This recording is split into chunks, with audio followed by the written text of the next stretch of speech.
Jana kwenye majira ya saa 4 tumepokea mwili wa mtu ambaye ameshambuliwa na akiwa tayari amefariki. Tumemtunza hapa. Leo kwenye majira ya saa 3 polisi pamoja na ndugu walifika hapa kuja kutambua na kuangalia kufanya uchunguzi wa kilichosababisha.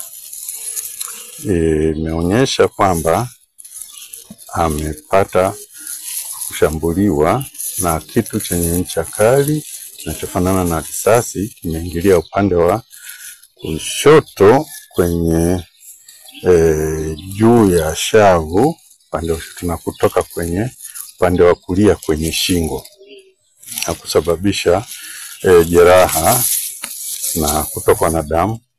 Pia kitu chenye ncha kali pia kiliingia kwenye kifua katikati na kutokea kwenye ubavu. Imehusisha pia uharibifu kwenye pafu la upande wa kulia na kusababisha damu kutoka nyingi sana kwa ndani. Kwa hiyo ndio sababu za kifo.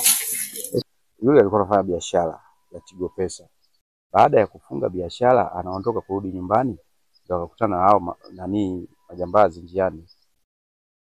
Alipotoka kazini amefunga biashara yake tayari, amefanya maandalizi yake, anatoka kukatiza tu sehemu ya giza ndio akakutana na hao majambazi. Lakini kila siku huwa anapita tu njia ile, ilikuwa haina wasiwasi sababu watu ni wengi, ila hatujui hilo lililotokea kwa jana. Tunasema labda sio majambazi. Kwa vile ameondoka na ile begi ambayo na hatujajua kama kwenye biashara yake jana ilikuwaje, lakini hilo shahidi ni kwamba sababu ameondoka na begi ambayo iko na simu na ile nani mashine za NMB. Kwa hiyo tunasema moja kwa moja ni majambazi.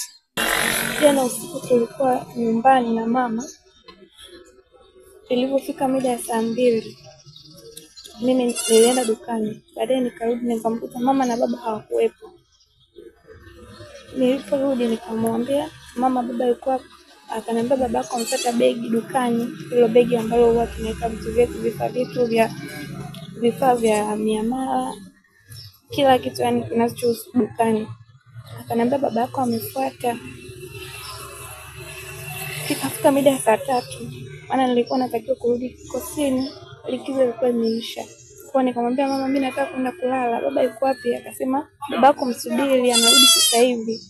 Ilipofika mida ya saa 3 na dakika 58, nikamwambia mama, mcheki baba. Akajibu kupiga simu yake ikawa inaita haipokelewi. Ilipofika saa 4 akasema labda simu ipo kwenye begi. Ilipofika saa 4 simu yangu